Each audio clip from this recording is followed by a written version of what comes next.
우리가 말씀을 받을 때는 언제든지 우리가 어디에 있는가를 알아야 합니다. 로마 자체가 복음화 운동을 하지 못하기 때문에 바울이 로마로 가게 된 것입니다. 그렇다면 성경을 좀 잘 보셔야 됩니다. 성경에 무엇을 중요시하고 있는지 봐야겠습니다. 성경의 첫 번째 다룬 사건이 뭔가 하니 애굽과 노예 시대입니다. 이 애굽은 이스라엘만을 노예로 삼은 것이 아니에요. 많은 나라 사람들을 노예로 삼았습니다. 노예란 이유로 삶이 어떻겠습니까? 굉장히 비참합니다. 우리나라 옛날 드라마를 봐도 노예의 자식은 똑같이 노예예요. 그리고 삶이 매우 비참해요. 그리고 계속 보면 이스라엘은 블레셋과의 계속된 전쟁을 겪습니다. 그리고 아수르 아람 나라의 계속된 침략을 받아요. 이 아수르나 아람이 이스라엘만을 집요하게 침략한 게 아니고 옆에 약한 나라를 계속 침략하는 중에 이스라엘을 침략한 것이죠. 이게 바로 성경입니다. 그리고는 바벨론에도 공격을 받고 많은 이스라엘 사람들이 포로로 끌려가게 됩니다. 그리고 시간이 흘러 이스라엘은 로마의 속국이 됩니다. 이스라엘의 역사를 살펴보면 항상 노예 또는 포로 또는 속국의 반복된 역사예요. 그런데 이 속에서는 하나님께서 이때마다 언제든지 0.1%의 복음 가진 사람을 일으켜 세웁니다. 이 사람들을 보고 제자라고 표현합니다. 또는 시대의 위기 속에 노예, 포로, 속국되는 위기 속에 하나님께서 남겨두신 남은 자라고도 표현해요. 또 하나님이 숨겨두신 자 또는 그 위기 속에 흩어진 자라고도 표현합니다.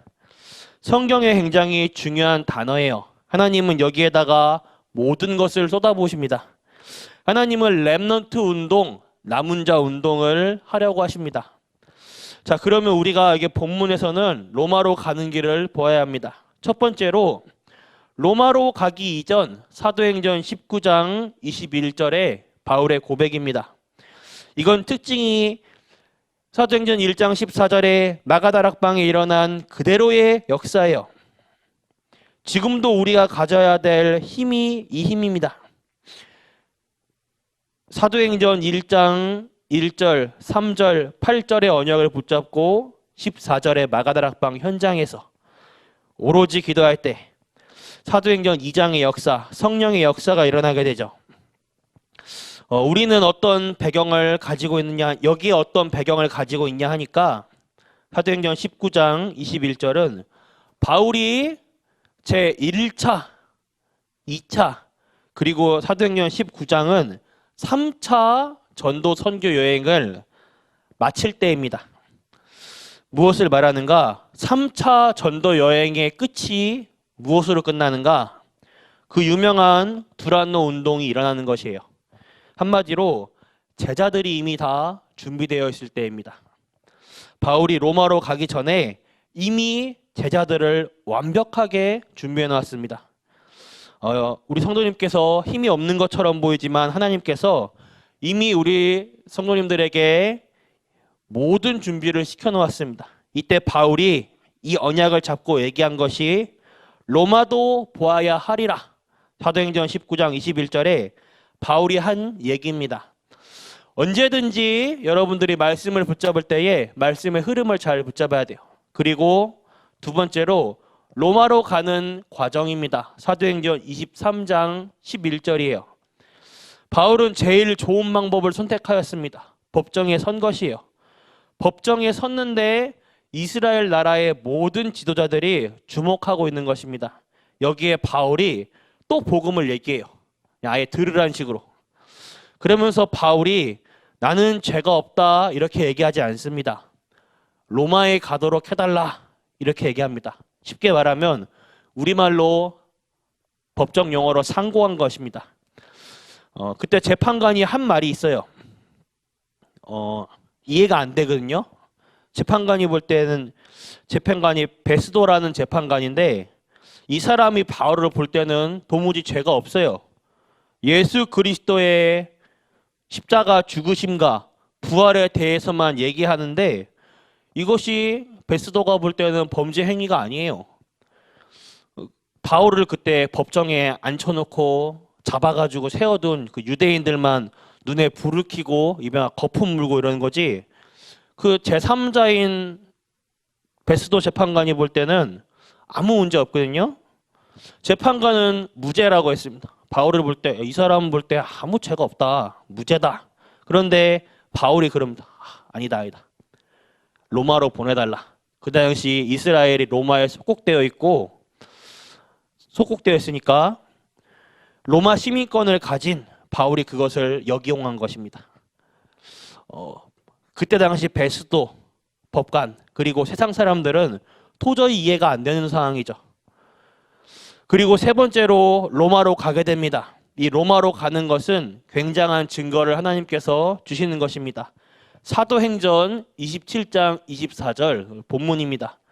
바울은 죄수 아닌 죄수로 가게 되는 것이에요. 본래 죄수가 아닌데 죄수로 가게 되는 것입니다. 많은 죄수들과 함께 로마로 가게 되었습니다. 가다가 하나님은 굉장한 증거를 주셔요. 풍랑을 만나게 되는데 그것도 광풍을 만나게 됩니다. 여기서 하나님은 바울을 증인으로 세우십니다. 처음부터 바울은 갈 수 없다고 말했어요. 조금 있다가 풍랑이 올 것이니까 그거 지나가고 가야 된다고 바울은 말했습니다. 근데 거기에 있는 선장과 선주 모든 사람들이 이 죄수 전도자의 말을 듣지 않는 것입니다. 그러다가 밤낮 구분 안 되는 그런 기후에 풍랑을 맞이하였습니다. 그때 하나님이 바울에게 말씀한 것입니다. 바울아, 두려워 말라. 내가 이 가이사 앞에 서야 할 것이다. 너는 죽지 않고 가이사 앞에 서서 복음을 말해야 될 것이다. 이 말을 바울이 죽어가는 사람들에게 전달합니다. 그 말씀을 받았는데 풍랑이 잠잠해져요. 어떻게 됩니까? 로마도 가기 전에 하나님이 증거를 주십니다. 오늘 결론입니다. 237 전 세계 237은 하나님의 절대 목표입니다. 사도행전 19장 21절 제자가 3차 전도여행 끝에 제자가 준비되었을 때 바울이 한 고백이에요. 로마도 가야 하리라. 이거는 바울의 얘기예요. 바울이 하나님의 절대 목표를 보고 붙잡고 한 얘기입니다. 그리고 나서 사도행전 23장 11절과 27장 24절은 그 바울의 말을 하나님이 인용하신 것입니다. 바울이 붙잡은 그 언약을 하나님께서 인용하여 재차 강조하시는 거예요. 오늘 하나님의 절대 계획, 하나님의 절대 목표 속에 들어가시는 전 성도님들 되시길 바라겠습니다. 기도하겠습니다. 하나님 아버지 감사합니다. 오늘 우리 전 성도님들의 삶 속에 하나님께서 함께 하시는 임마누엘 축복 누리게 하여 주옵소서. 그래야 오늘 우리 전 성도님들이 하나님의 절대 계획과 절대 목표 속에 들어가는 전 성도님들 될 수 있도록 하여 주시옵소서. 살아계신 주 예수 그리스도 이름으로 기도드렸습니다. 아멘. 주기도 마치겠습니다. 하늘에 계신 우리 아버지여, 이름이 거룩히 여김을 받으시오며 나라가 임하옵시며 뜻이 하늘에서 이루어진 것 같이 땅에서도 이루어지이다. 오늘날 우리에게 일용할 양식 주옵시고 우리가 우리에게 죄지은 자를 사하여 준 것 같이 우리 죄를 사하여 주시옵고 우리를 시험에 들게 하지 마옵시며 다만 악에서 구하옵소서. 대개 나라와 권세와 영광이 아버지께 영원히 있사옵나이다. 아멘.